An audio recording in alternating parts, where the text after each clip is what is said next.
Hola chicos, bienvenidos a la segunda parte del tema la Segunda Guerra Mundial. En el primer video nos quedamos en cuáles eran los países que conformaban cada uno de los bandos. Nos quedamos en el bando de los países neutrales. Les comentaba que en el caso de lo que fueron los países, tanto los aliados como los del lado del eje, bueno, se conformaban por esos que están aquí, los que podemos ver, pero también les comentaba que hubo un bando, se podría decir, que fue el de los países neutrales, en los que se encontraban España, Turquía, Irlanda, Portugal, Suiza y Suecia. Pero tanto España como Suecia, después de tiempo, se movieron hacia el lado alemán, ¿ok?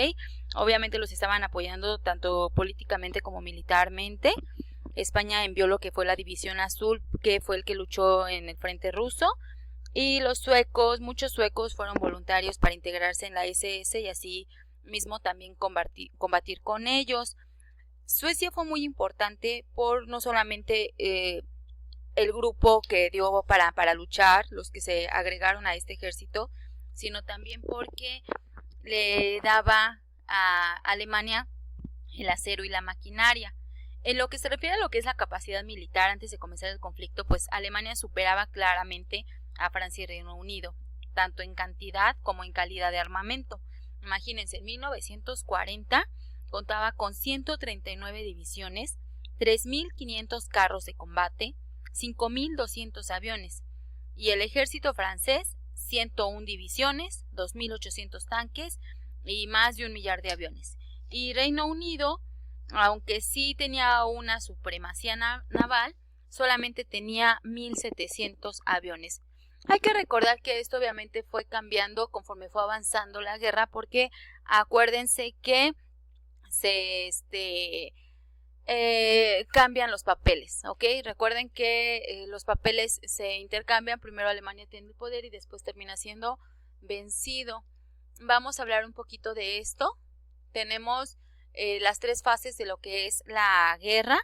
Como primera fase tenemos lo que son las victorias del eje de 1939 a 1942, donde encontramos la invasión de Polonia, la invasión de Escandinavia, la batalla de Francia, Italia cuando entra la guerra, la batalla de Inglaterra, la guerra en el norte de África, la guerra en los Balcanes, la invasión de Rusia, la guerra en el Pacífico. La segunda fase viene siendo la de los aliados, como ellos tienen la contraofensiva, que dense cuenta en la fecha, ya son de 1942 a 1945, que es cuando les digo que las cosas aquí ya cambian, ¿no?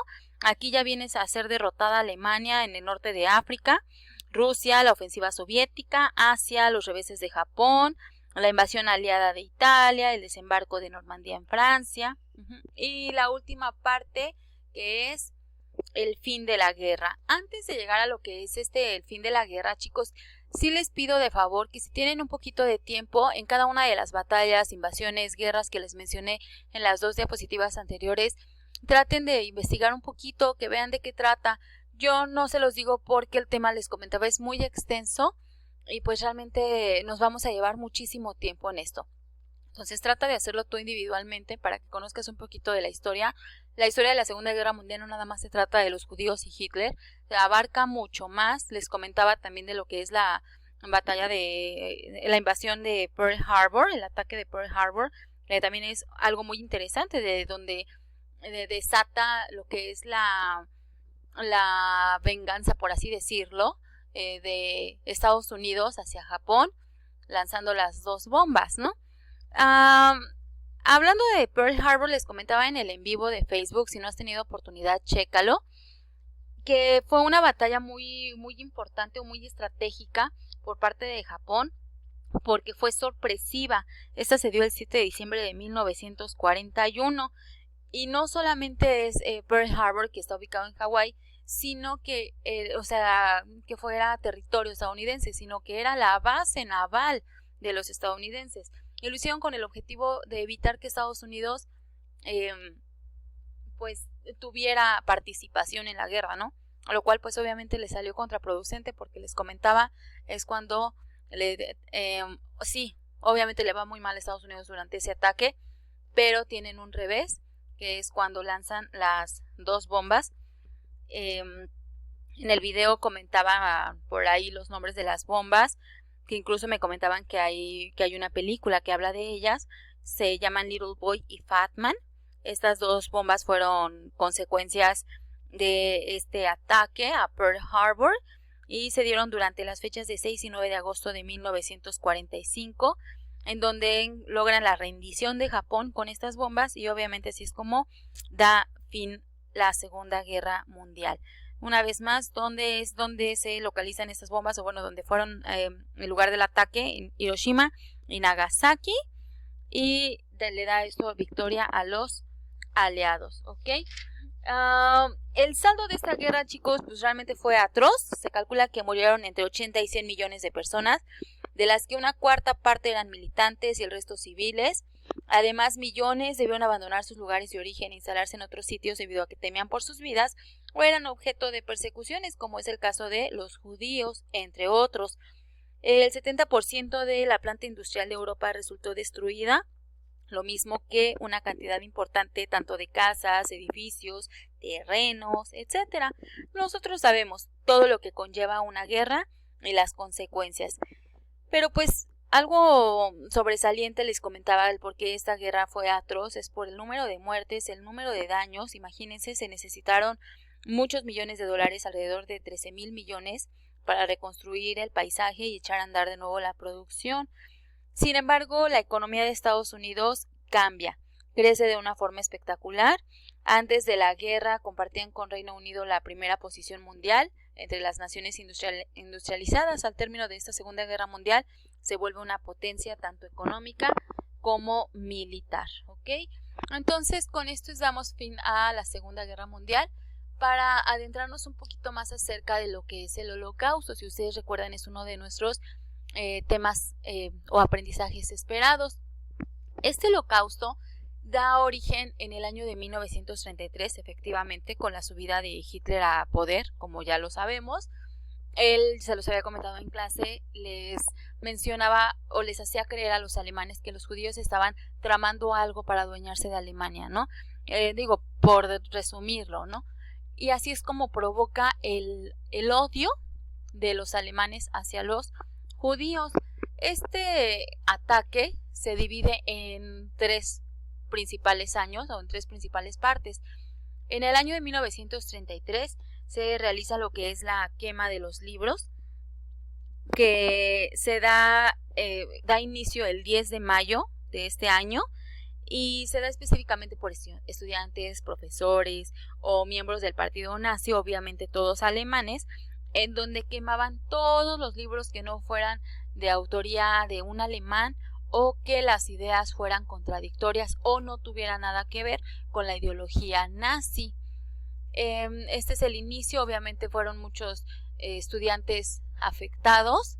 Incluso aquí es donde se les prohíbe la entrada a los judíos a las escuelas alemanas. Ese es el primer ataque.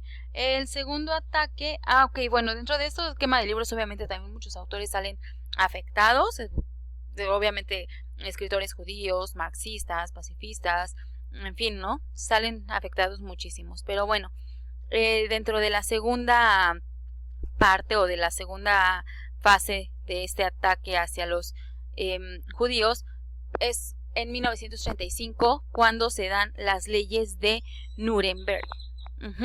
Estas leyes de Nuremberg fueron una serie de leyes de carácter racista y antisemita en la Alemania nazi, adoptadas por unanimidad el día 15 de septiembre de este año, en donde ya da firmemente y abiertamente la discriminación hacia los judíos. Ya, ahora sí, ya no les permiten la entrada a establecimientos, incluso ya les cierran algunos locales.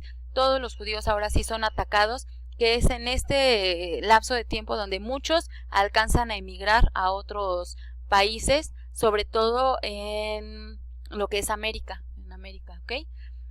Y por último, 1938, que es la noche de los cristales rotos, que yo creo que es la más triste de todas, porque en estas dos noches, que es del 9 al 10 de noviembre, bueno, la noche, del 9 al 10 de noviembre de 1938, pues prácticamente se atacan a todos los judíos, adentrándose a sus casas y linchando, asesinando, matando, sí, así a sangre fría, sin importar qué es lo que pasaba. Lo más triste que de todo esto, porque no importaba, incluso algunos hasta estuvieron en sinagogas, en donde ellos sabían que iban a encontrar a los judíos, incluyendo hospitales, escuelas, todo esto. No solamente asesinaron, sino también pues los destruyeron todo este tipo de construcciones. Se cree que al menos 91 ciudadanos judíos fueron asesinados durante esta noche y otros 30,000 fueron detenidos, que fueron los que obviamente llevaron a los campos de concentración. Entonces, les comentaba, esta fue la noche más triste, y lo más triste de esto es que muchos policías estaban viendo, pero no hacían nada, tenían esa orden de no hacer nada. Les agrego este link, chicos, para que ustedes puedan ver lo que es la persecución del pueblo judío a más detalle. Aquí les indica todo, cómo fueron desde el principio, todo, cómo inició todo, ¿ok? Algo que hay que recalcar, chicos, es que la Segunda Guerra Mundial sí, obviamente incrementa mucho lo que es esta situación que se da de 1939 a 1945, pero no solamente fue a judíos. Yo les comentaba que fueron a diferentes grupos sociales y étnicos, como lo que fueron los gitanos, homosexuales, enfermos, incapacitados físicos, mentales, todos los que fueran objeto de persecución, todos los que nada tuvieran que ver con nazis, fueron cristianos, testigos de Jehová, fueron muchas religiones las que fueron atacadas y asesinados, obviamente. Y les comentaba, muchos de ellos llevados a campos de concentración o campos de trabajo, de exterminio. En estos campos de concentración vamos a ver las diferencias, tú ya las debes de tener en tu cuaderno puesto que fue una tarea, pero en campos de concentración, ¿qué encontrábamos? Detenciones, no judíos ni garantías judiciales, opositores políticos, grupos étnicos o religiosos, orientaciones sexuales, prisioneros de guerra y civiles, habitantes de una región en conflicto, transportes. Y en un campo de exterminio, de lo que es de la muerte, fábricas de la muerte, es lo que le llamaban, es lo que veíamos en la película, ¿se acuerdan del niño de pijama rayas? Pues obviamente esos campos de concentración solamente fueron construidos para matar. Cómo los mataban: ahogamiento, cámaras de gas, cámaras eléctricas, camiones de gas, ahorcamientos, despeñamientos, hacinamientos, hambre, martillo, veneno, fusilamientos masivos, incineraciones, enfermería, estacas, invitaciones, muertes por duchas y por el fuego o por bombas. Incluso también hay otra película en donde muchas películas respecto a este tema de lo que es la persecución o el ataque a los judíos, en donde muchos enfermos se les llevaba a las enfermerías, a todos los que trabajaban en estos campos de trabajo, y de pronto quemaban ese hospital o aventaban, no sé, una bomba, de manera de que todos esos enfermos murieran en el instante. Entonces, pues sí, fue un tiempo muy trágico para no solamente los judíos. El 27 de enero se le conoce como el Día Internacional de la Conmemoración en Memoria de las Víctimas del Holocausto, en honor a la liberación del campo de exterminio de Auschwitz, el que ya habíamos visto en clase. ¿Qué significa holocausto, chicos? Se refiere al periodo comprendido entre el 30 de enero de 1933 hasta el 8 de mayo de 1945, cuando finaliza la guerra en Europa. ¿Cuántos judíos fueron asesinados durante el holocausto? Se cree que se acabó con la vida de 11 millones de personas, entre ellas 6 millones de judíos. ¿Cuántos sobrevivieron? No lo sabemos, puesto que muchos de ellos tuvieron que salir de su país. Chequen esta página, Holocaust Remembrance, para que ustedes puedan darse cuenta de lo que fueron las cifras, de cuántos muertos. Aquí está un porcentaje, cuántos judíos fueron asesinados en cada país, para que ustedes noten cómo es que obviamente en Alemania se lleva el mayor número de asesinatos. Les comentaba, chicos, sería bueno también que vieran este link. Habla de 4 judíos que sobrevivieron al holocausto, que están en Perú. Desconozco actualmente si todavía viven, pero si ustedes analizan sus experiencias, son muy buenas. Así búsquenlo como sobrevivía al holocausto, SPM, ¿ok? Ahora sí, chicos, les dejo las actividades para que realicen, al igual que el cuestionario.